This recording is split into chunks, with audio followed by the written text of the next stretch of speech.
Britain की रानी जब हिंदुस्तान में आई है, आप में से बहुत कम जानते हैं कि ब्रिटेन की रानी हिंदुस्तान की नागरिक है। कौन से कानून के आधार पर, आप पूछेंगे अगर मुझसे, तो कानून कौन सा है? 1897 में इस देश में एक कानून बनाया गया था जिसका नाम है इंडियन सिटीजनशिप एक्ट। और 1897 में वो जो इंडियन सिटीजनशिप एक्ट का कानून बनाया गया, वो अंग्रेजों ने पारित किया था लंदन में। और अंग्रेजों ने 1946 के इंडियन इंडिपेंडेंस एक्ट को पारित करने के बाद क्या किया था? उस कानून के पारित होने के बाद भारत और पाकिस्तान का बंटवारा किया था अंग्रेजों ने। बहुत कम लोग ये जानते हैं कि हिंदुस्तान और पाकिस्तान का बंटवारा अंग्रेजों ने किया था, बाकायदा कानून बनाकर। और उस कानून का नाम है इंडियन इंडिपेंडेंस एक्ट। और उस कानून की प्रस्तावना में, प्रियम्बुल में बहुत साफ साफ लिखा है कि इस कानून के लागू होने के बाद भारत और पाकिस्तान दो डोमिनियन स्टेट्स बनेंगे। डोमिनियन स्टेट्स का माने क्या होता है? एक बड़े राज्य के अधीन छोटा राज्य। डोमिनियन स्टेट्स का अगर शब्द अर्थ जानना चाहे तो चैम्बर्स की डिक्शनरी खोल लीजिए, ऑक्सफोर्ड वाली खोल लीजिए, दुनिया की किसी भी अंग्रेजी किताब की डिक्शनरी खोल लीजिए। डोमिनियन स्टेट्स का माने एक बड़े स्टेट के अधीन एक छोटा राज्य। माने हम, भारत और पाकिस्तान 1946 के उस कानून के आधार पर डोमिनियन स्टेट्स बनाए गए हैं, ना कि इंडिपेंडेंट नेशन। और डोमिनियन स्टेट्स और इंडिपेंडेंट नेशन में बहुत फर्क है। और हम डोमिनियन स्टेट्स हैं किसके? हिज हाईनेस माने यूनाइटेड किंगडम की रानी, उसके हैं हम डोमिनियन स्टेट्स। 1946 का इंडियन इंडिपेंडेंस एक्ट भी बाजार में मिलता है, आप खरीद लीजिए, वो भी 10 रुपए का आता है। उस कानून को पूरा पढ़े या न पढ़े, उसका प्रियम्बुल पढ़ लीजिए, आपकी आंखें खुल जाएंगी कि क्यों ब्रिटेन की महारानी का नाम हिंदुस्तान के राष्ट्रपति के नाम के ऊपर है। इसका जवाब मिलता है 1946 के इंडियन इंडिपेंडेंस एक्ट के कानून। और अगर 1946 के इंडियन इंडिपेंडेंस एक्ट के कानून में हिंदुस्तान और पाकिस्तान दो डोमिनियन स्टेट्स बने हैं, तो हम इंडिपेंडेंट नेशन कहां हैं फिर? तब आजाद कहां हैं हम? और शायद आप में से बहुत कम लोग जानते हैं कि हिंदुस्तान की जो एंट्री है कॉमनवेल्थ कंट्रीज में, तो कॉमनवेल्थ में हमारी entry as a British dominion करके है, ना कि इंडियन रिपब्लिक के नाम से है। और ये इतना गंभीर प्रश्न है, ये गंभीर प्रश्न हिंदुस्तान की आजादी के समय उठाया जाना चाहिए था। और कुछ लोगों ने उठाया भी था, लेकिन उनकी बात को किनारे कर दिया गया, क्योंकि उस जमाने के जो बड़े नेता थे उनको सत्ता की और कुर्सी की वैसी ही भूख थी जैसी आज सीताराम केसरी को है। मैं आपसे बहुत विनम्र शब्दों में कह रहा हूं कि पंडित नेहरू के मन में जितना लालच था कुर्सी का और सत्ता का, वो उतना ही है जितना सीताराम केसरी के मन में है। कोई फर्क नहीं है। पंडित नेहरू एक मिनट भी प्रधानमंत्री पद की कुर्सी मेरे हाथ से चली जाए, इसके लिए तैयार नहीं थे। और इतिहास इस बात को अभी खोदेगा किसी दिन, तो जवाब मिलेगा कि हिंदुस्तान में सरदार पटेल के नाम पर कांग्रेस में जब वोट पड़ा था, कांग्रेस वर्किंग कमेटी की मीटिंग हुई थी, और कांग्रेस वर्किंग कमेटी की मीटिंग में यह फॉर्मूला निकाला गया था कि कांग्रेस के तमाम प्रदेशों के अध्यक्ष जिस नाम पर वोट डालेंगे वही आदमी हिंदुस्तान का पहला प्रधानमंत्री बनेगा। और इसका फॉर्मूला कैसे बनाया गया था कि जिस आदमी के नाम पर सबसे ज्यादा वोट पड़ेंगे वो कांग्रेस का प्रेसिडेंट बनेगा, और कांग्रेस का प्रेसिडेंट ही हिंदुस्तान का प्राइम मिनिस्टर बनेगा। ये फॉर्मूला कांग्रेस वर्किंग कमेटी ने निकाला था और उस फॉर्मूले के आधार पर वोट डलवाए गए थे। और उस जमाने में कांग्रेस में 15 प्रदेश अध्यक्ष थे और 15 प्रदेश अध्यक्षों ने जब वोट डाला तो उनमें से 14 वोट सरदार पटेल के पक्ष में पड़े थे, 1 वोट पंडित नेहरू के पक्ष में पड़ा था सिर्फ।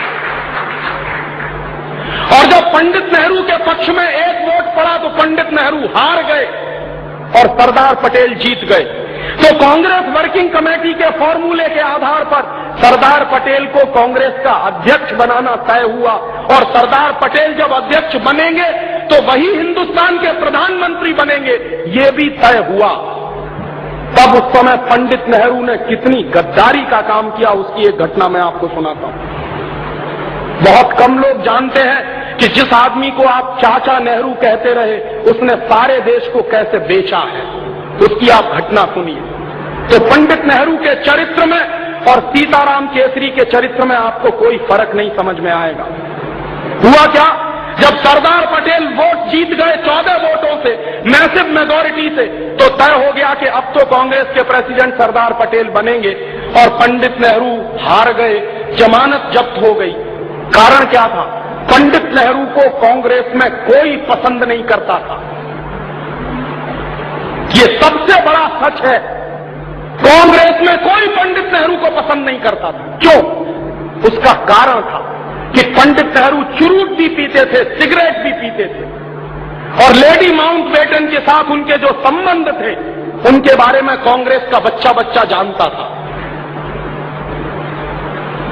नेहरू जैसा चरित्रहीन व्यक्ति इस देश में शायद ही कोई दूसरा होगा, ये मैं कह रहा हूं।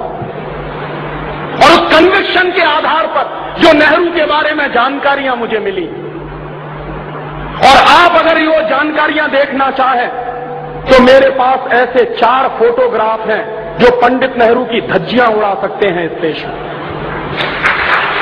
उनमें से 2 फोटोग्राफ तो अभी छप चुके हैं। आपने अगर 15 अगस्त 1997 की इंडिया टुडे पढ़ी हो और नहीं पढ़ी हो तो जरूर खरीद लीजिए, कहीं से मिल जाए तो। उस 15 अगस्त 1997 की इंडिया टुडे में पंडित नेहरू के 2 फोटोग्राफ छपे हैं और उन दोनों फोटोग्राफ को देखने के बाद किसी भी शर्मदार आदमी की आंखें शर्म से नीचे झुक जाएंगी। वो उस आदमी के वो दृश्य हैं उसमें। कोई भी शर्मसार सा आदमी ये मानने को तैयार नहीं होगा कि ये हिंदुस्तान का पहला प्रधानमंत्री था। इसलिए कांग्रेस में पंडित नेहरू को कोई पसंद नहीं करता था, लेकिन पंडित नेहरू को सबसे ज्यादा पसंद करते थे अंग्रेज और लॉर्ड माउंटबेटन। लॉर्ड माउंटबेटन को तो बाकायदा भेजा गया था पंडित नेहरू को फंसाने के लिए और पंडित नेहरू उसमें फंसे थे। तो लॉर्ड माउंटबेटन और अंग्रेज पंडित नेहरू को पसंद करते थे। क्यों?